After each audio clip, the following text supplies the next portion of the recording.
Welcome back. In this session, we are going to discuss on cellular manufacturing. So cellular manufacturing is a part of group technology. So whether part families have been determined by visual inspection, parts classification and coding, or production flow analysis, there is an advantage in producing these parts using group technology machine cells rather than a traditional process type layout. So cellular manufacturing is an application of group technology in which similar machines or processes have been aggregated into cells, each of which is dedicated to the production of a part or a part family or a limited group of families. The objectives of cellular manufacturing is similar to those of group technology. So these are the advantages: to shorten the manufacturing lead times, to reduce the work in process inventory, to improve the quality, to simplify the production scheduling, to reduce setup times.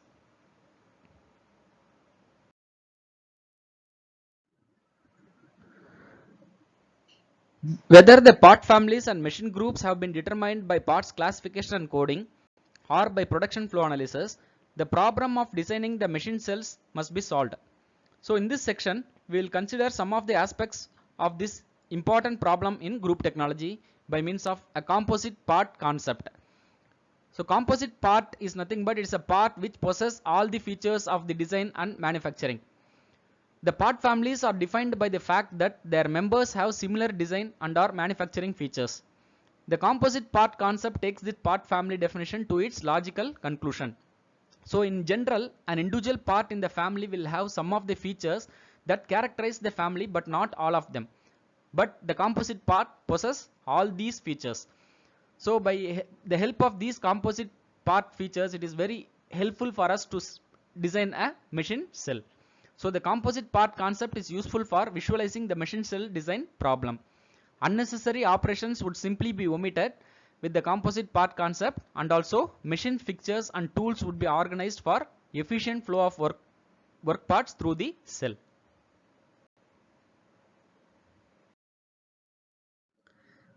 This diagram illustrates a composite part concept. You can see the parts have 7 manufacturing and design attributes listed in this table. The first design feature is an external cylinder. The corresponding manufacturing operation is turning. The second design feature is cylindrical face, and the corresponding manufacturing operation is phasing. And the third design feature is cylindrical step, and the corresponding manufacturing operation is turning. So likewise, the 7 design and manufacturing attributes is listed in a composite part concept. So with this composite parts concept, it is very easy for us to identify the part families to group that into a machine cell.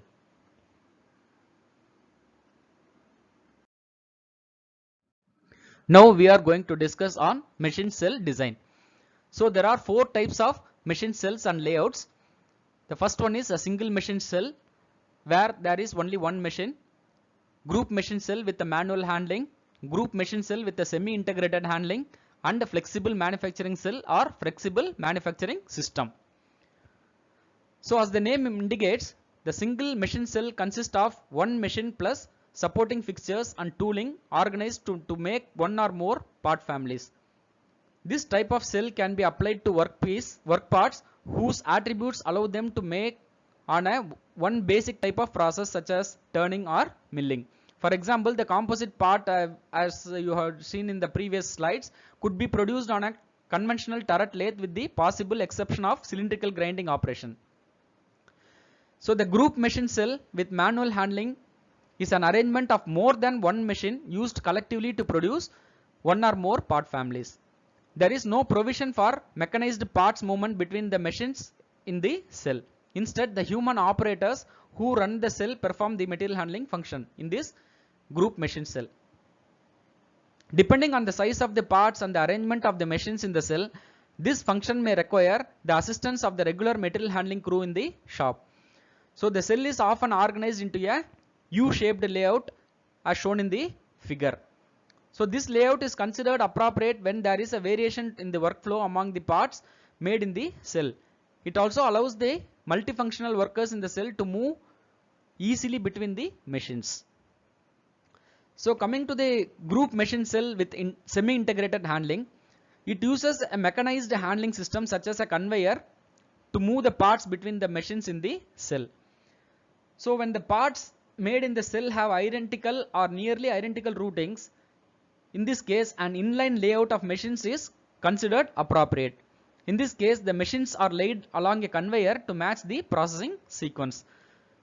So if you see the process routings vary, a loop layout is more appropriate since it allows the parts to circulate in the handling system.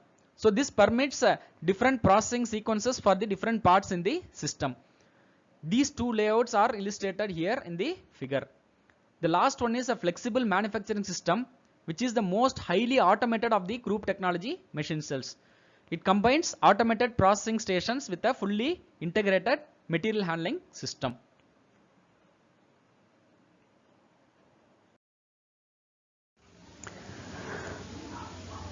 Right, now we will see how we are going to cluster this one. So what are the techniques, how to make these iterations, how to bring all the machines, how to rearrange the machines and rearrange the parts to make it into a cluster. So there are two types of clustering. One is called as a rank order clustering technique, and second one is called as a group technology machine sequence using Hollier method 1 and Hollier method 2.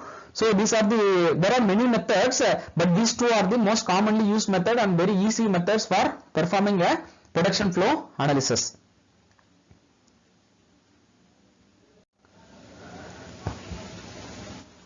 We will discuss the first method, rank order clustering algorithm. So the rank ordering clustering algorithm is a simple algorithm used to form machine part groups. There are 7 steps.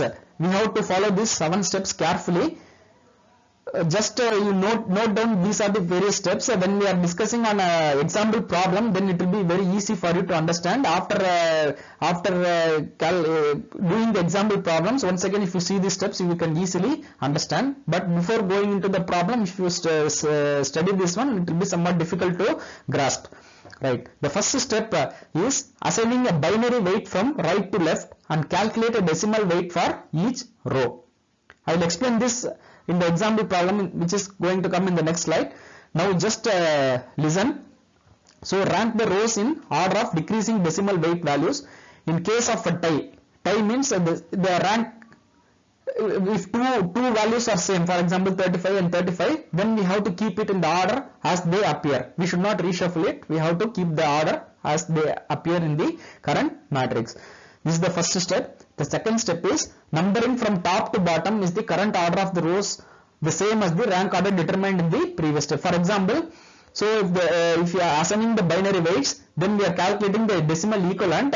After calculating the decimal equivalent, for example, the first column has 35, the second column has 37, fourth column has 57, fifth column has 70. Like that, then we will rank that one. So since the fourth column has 70, value of 70, so it should be ranked 1.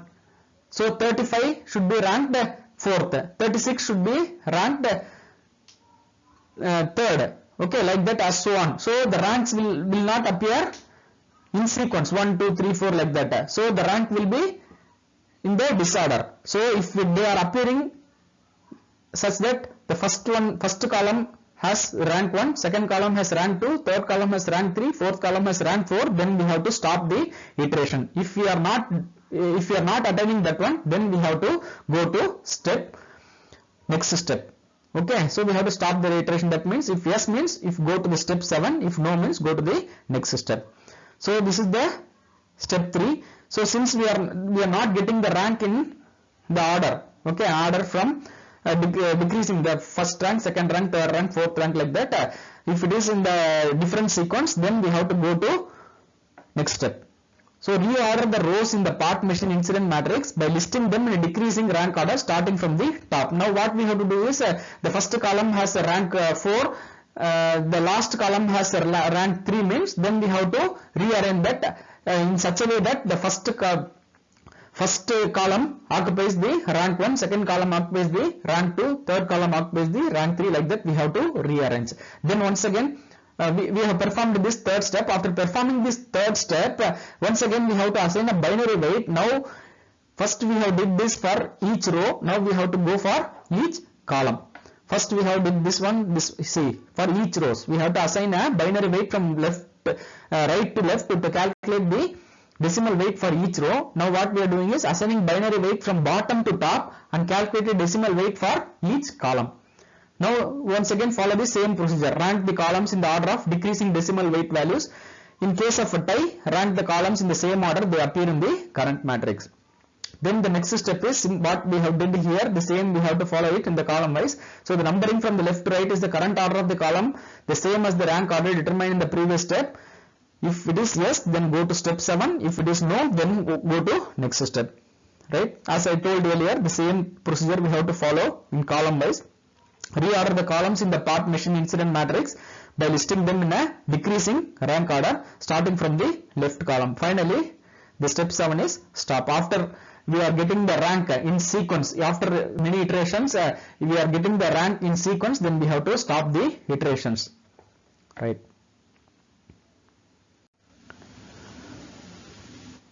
Here we will see an example how we have to cluster by using a rank ordering clustering algorithm.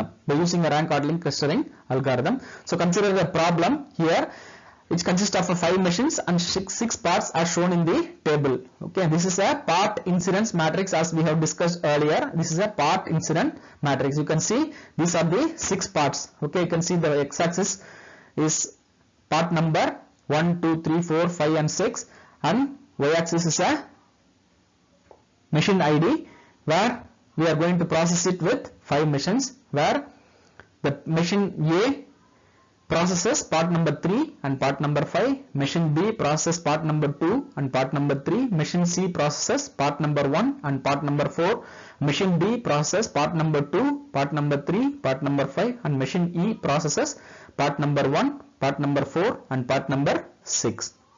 So what is our aim? Our aim is to use the rank order clustering algorithm to bring all these in the form of a clusters, as we have seen earlier.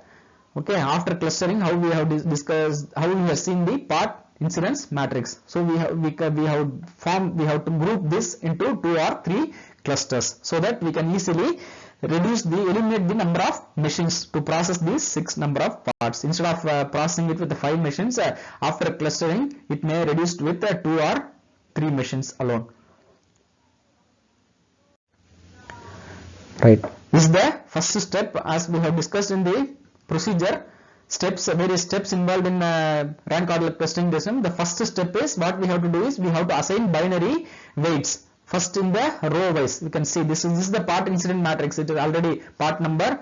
You can see is the part number, machine ID, everything is same. Okay, you can see 1, 2, 3, 4, 5, 6, A, B, C, D is there, and the entries are also the same as we have seen in the initial part incident matrix. Now the thing is we have to open up a new row here in the name of binary weight.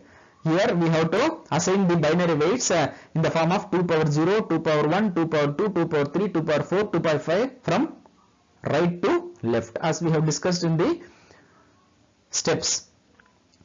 Right, after assigning the binary weights, then we have to go for a decimal equivalent. You open up 2 new columns here, one for the decimal equivalent column, another one is for rank column. Right, now what we have to do is, you can see how we are calculating the decimal equivalent here. So where are, you can see, first take this row. Okay, you can see where are the entries are there. Okay, there are 1, 2, 3, 4 blank entries. Only 2 entries are there for part number 5 and part number 3.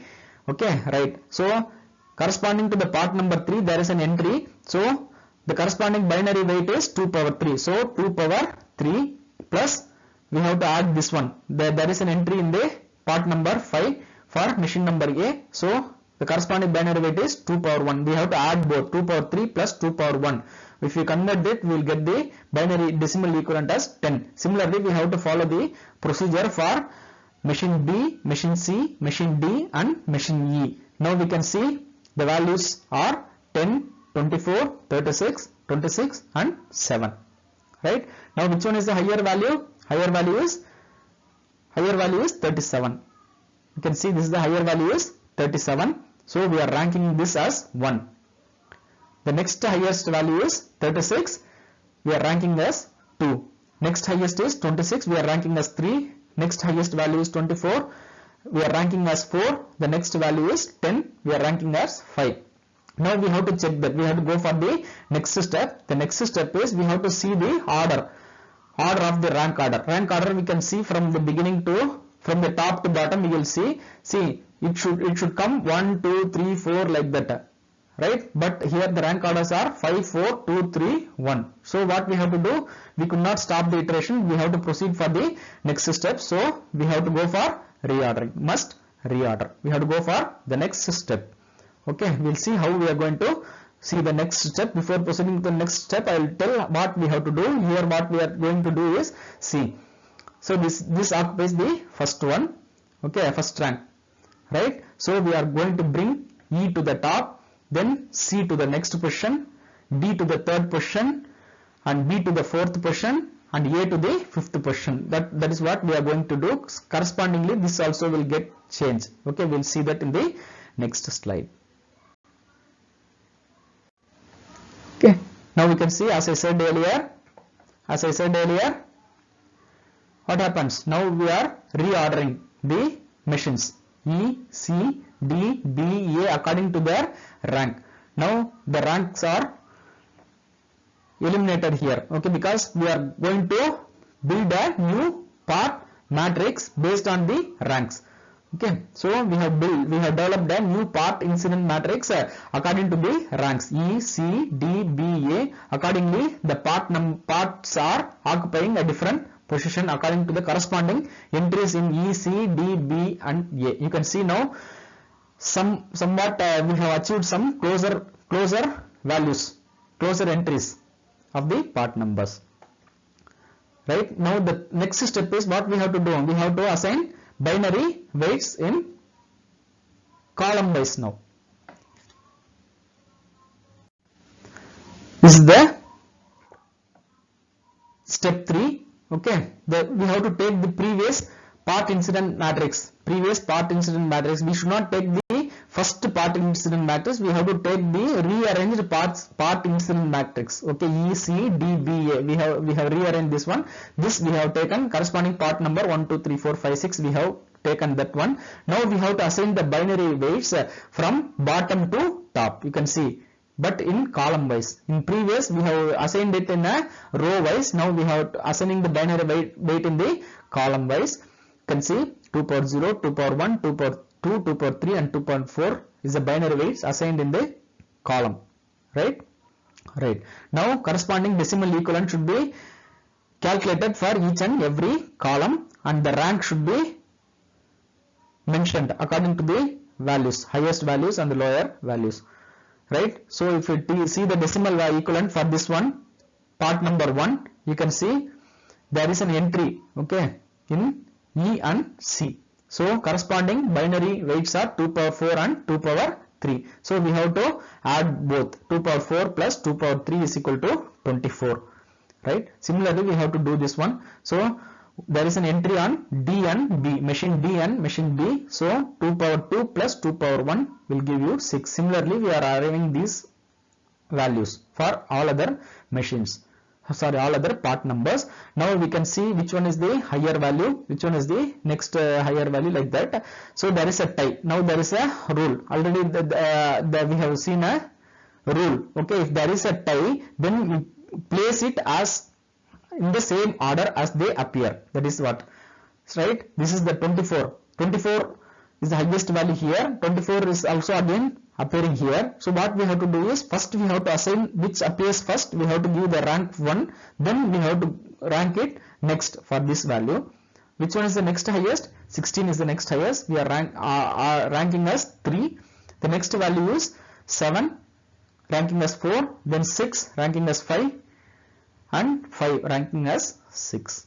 Right, now we have to check this one whether it is in the order 1 2 3 4 5. No, so it is in the different order. Okay, instead of 1 2 3 4 5 6, instead of the ranks as 1 2 3 4 5 6, it is like 1 5 4 2 6 and 3. So what we have to do is, we should not stop the iteration, because until it appears in a sequence, right?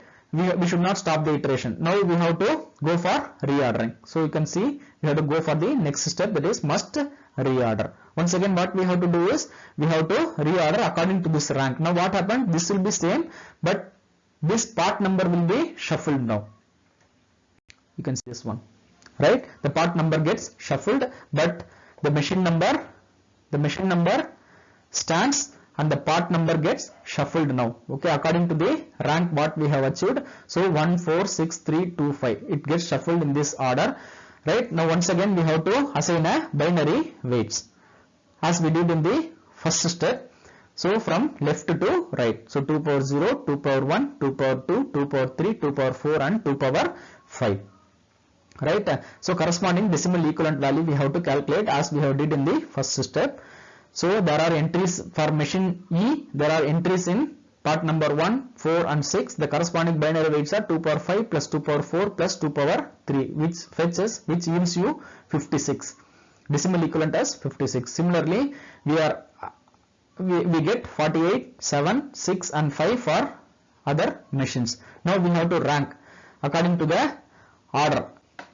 According to the decreasing order, you can see 56 is the highest value, so we are ranking as 1. 48 is the next highest, we are ranking it at 2.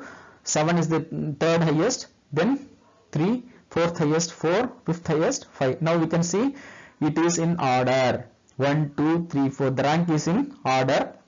So what we have to do? We have to stop the iteration. You can see now we got 2 packs. 2 packs of parts. 2 packs of parts. The first pack, okay, you can see the part number 1, 4 and 6 can be processed in 2 machines. Just 2 machines. That's enough. Now instead of processing all the 6 parts in 5 machines, what we are doing is we are grouping the parts based on their similarities in the design and manufacturing, and we are reducing the number of machines to be processed. So in such a way that we are identifying 1, 4, 6 as a one family of part which can be processed in machine number E and C. So one group layout, one cellular layout can be formed with 2 machines which can process these 3 parts. Now coming to this pack in which 3, 2, 5, these are the 3 parts which can be processed by D, B and A. Okay, so some entries are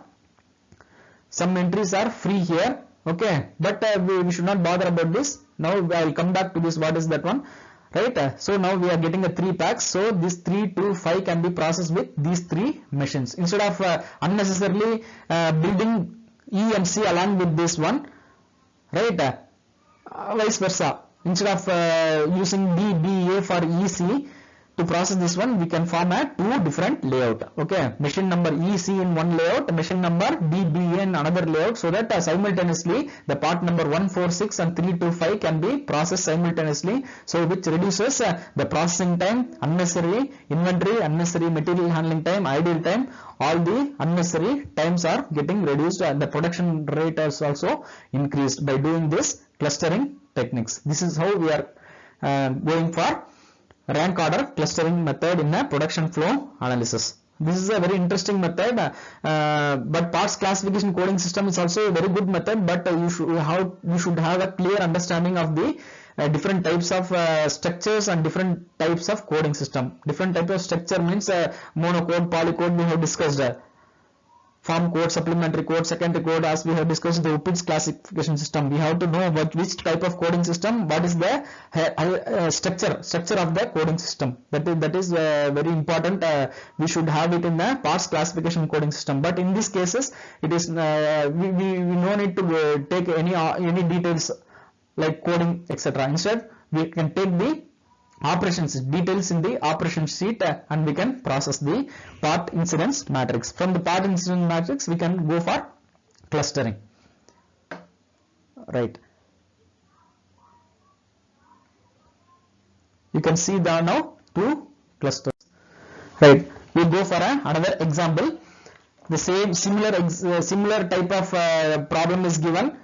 Right, I think no need to explain more on this one. Anyhow, I will show slowly. So it consists of 7 parts with processed by 5 machines. In previous case we have used 6 parts which is processed by 5 machines. Here we are using 7 parts processed by 5 machines. This is a initial part incidence matrix. So the same procedure to be followed. So we have to assign the binary. We have to assign the binary weights in row wise, starting from right to left. 2 power 0, 2 power 1, 2 power 2, 2 power 3, 2 power 4, 2 power 5 and 2 power 6. Based on the number of entries, we have to calculate the equivalent decimal value. So we have to sum up this. 2 power 5 plus 2 power 3 plus 2 power 0 will give you 41. Similarly, you are arriving these values. So based on the highest values, we have to rank this one. So 105 is the highest value, so we are ranking as 1. 82 is the second highest, ranked as 2. 41 as 3. 40 as 4 and 20 as 5. Now we have to check this order. It is not in order. It is not in 1, 2, 3, 4, 5, but it lies like 3, 5, 1 to 4. So we have to reorder that. We have to go for the next step instead of stopping the iteration. So this is the next step. What we are doing is, here we are reordering this one, reordering the machine. Initially it was A, B, C, D, E. Now it was reordered, and based on the rank, we are reordering is as C, D, A, E, and the corresponding entries are entered here for the 7 part numbers. Right? Now we have to go for assigning binary weights. Now column wise. This is the new part incident matrix for assigning the binary weights for the next step. So you can see column wise, by taking the new part incident matrix, we are assigning the binary weights from here, bottom to top. Okay, 2 power 0, 2 power 1, 2 power 2, 2 power 3, 2 power 4, like this. Right? Instead of that one, they have given this in the as a value. Right? Now we equivalent binary decimal value is here. Okay, 2 power 1 plus 2 power 5, like this. We have to use these values here. Okay, here 2 entries are there. You can see 2 entries are there. Binary, corresponding binary value 16 plus 8, 24. Here 2 entries on C and A. So correspondingly 16 plus 4, 20. We are arriving these values. Based on these values, we have to rank it. Now 1, 3, 5, 2, 7, 6, 4. Now we have to check the ranks. It is not in the order, so we have to reorder this once again.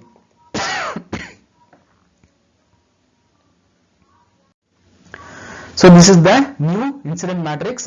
So now what we are doing is, we are reordering the part number.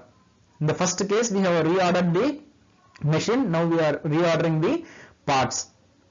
Now once again we have to go for the same procedure. We have to assign the binary weights in row wise. You can see this is the procedure. So we are assigning the binary weights in the row wise, starting from right to left.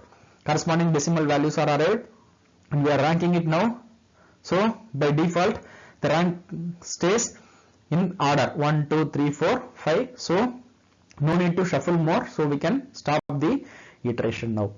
Right. Now how will you group this one? Polybic packs. That is our problem, right? So we have to repeat this, because in the previous case we cannot group that together. So many scattered values are there. So we are proceeding again. So we can stop the iteration, but we are not stopping the iteration. Why we are not stopping the iteration? Because we didn't get a clear cluster in order to process the parts. So once again we are proceeding to further to bring all the parts to closer. So we are getting the rank like this. Once again we have to go for reordering. So order stays so once again, if you see this one, in this case also 1, 2, 3, 4, 5, 6 order in the row column wise, it's the order stays the same. So we are stopping. But what we are doing is, because the components are not coming closer, we are proceeding one more steps. But here also the order stays the same. We are stopping the iteration. Right? Now we can see this one. So there are some blank values. You can see one blank entries 1, 2, 3, 4. We can make this as a cluster, right? So 1, 2, 3. Sorry. You can see 1, 2, 3, 4, 5, 6, 7, 8. We can make this as a cluster, right? But it has some empty values, right? We can make this 2 as a cluster, but we are having some empty values, and these 2, 1, 2, 3 parts are outside the packs. Okay, if you are making a pack like this one, this like this, we are making a pack like this, there are 4 blank entries, right? So, and this one does not come into the pack. We can make another pack here by bringing all these 1, 2, 3, 4, 5 entries, okay, so that these 3 parts can be processed in 2 machines, so that if you are making this as a pack, these 3 machines can process these 4 number of parts. At the same time, these 3 machines, these 3 parts are not coming closer even after many iterations. So what to do, as we had discussed earlier, these should be given to any subcontractor to process it by using a traditional job shops instead of bringing this into the clusters. You can see, as I told earlier, see how we are making a pack. Okay, so part family 1 is part numbers 1, 4, 2, 7, which can be processed by 3 machines, C, D and A. So we can form a machine cell 1 which is used for processing the part numbers 1, 4, 2 and 7. So the another part family 2, which has part numbers 3, 5 and 3, 6 and 5. So sorry, it is 6, 3, 6 and 5. Machine cell 2 with 2 machines, E and B. You can see these are the exceptional parts. As I said earlier, these are the exceptional parts which does not comes inside a pack, right? So there are many voids, as I said earlier. See, these are voids inside these packs. We tried at most to bring all these things, but we could not, so these voids are prevailing here. So the number of exceptional parts are 3, number of voids are 5, number of bottleneck machines are 2. What is bottleneck machines? You can see the machine D and E. Okay, machine D and E, because in machine D there are 2 parts lying outside the pack, and in the machine E 1 part is lying outside the pack. Okay, either we can process this separately, or we try to reshuffle D and E. So solutions for overcome this problem is, we can use some duplicate machines. Instead of D, we can use in the place of E, we can use another machine D. Okay, so this is one step we can do it. Instead of processing D here, see, you can see D, two exception parts are in the D. We can duplicate these machines. Instead of for example, you can see we are processing 1, 4, 2, 7 and C, D, A. So D should process the other 2 components. So we can have one more machine named D in the line, so that we can complete these 2 components also.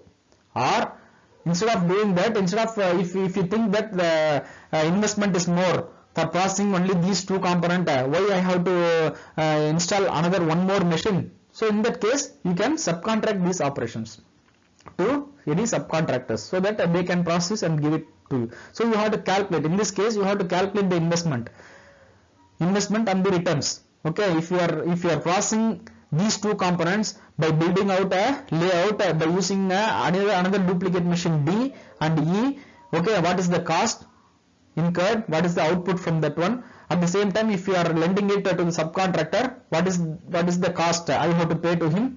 Okay, then you have to calculate and come to a conclusion whether we have to go for any alternative process plan or duplicate machine or subcontract these operations. This is how PFA, clustering method, helps us to get lot of decisions. Right, you can see this duplicate machines, C, D, A. So here you can see already this is what we have arrived in the previous case. Now we can see in the same line C, D, A, we are installing one more machines. Okay, E and B, D. Right. So if you do this one, then we can bring it into a 2 cluster. So CDAE, okay, you can see one pack. So these four machines, by incorporating one duplicate machines, we can process the 4 parts in 4 machines, and by incorporating one duplicate machine D in this pack, we can process these components 3, 6, 5 by using E, B and D. The thing is, we are duplicating 2 machines D and E in a 2 cells, 2 group technology cells or 2 cellular layouts. So the number of exceptional parts is equal to 3, number of voids is 5, the number of bottleneck machines is D and E. That is what we have discussed. Now after duplicating these 2 machines, we can see how many number of voids. 1, 2, so how many number of voids? 1, 2, 3, 4, 5, 6, 7.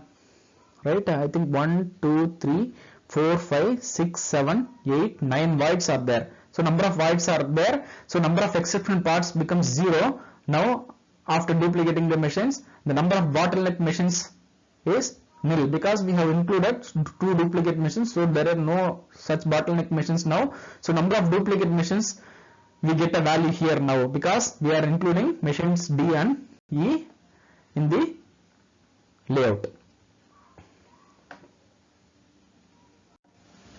So these are the alternative process plans. So alternative process plans, we can make an alternative process plans like this.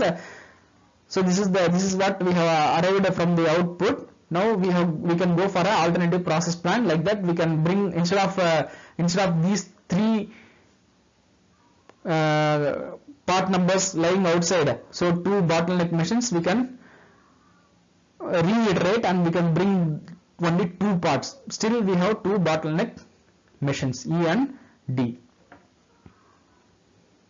So number of exceptional parts now becomes 3, number of voids becomes 5, number of bottleneck machines becomes once again 2.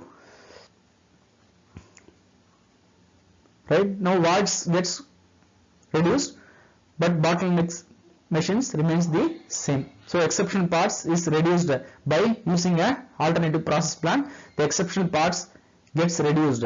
Instead of 3, now it gets reduced to 2, voids are reduced to 3, but the bottleneck machines remains the same. In that case, we can go for subcontracting.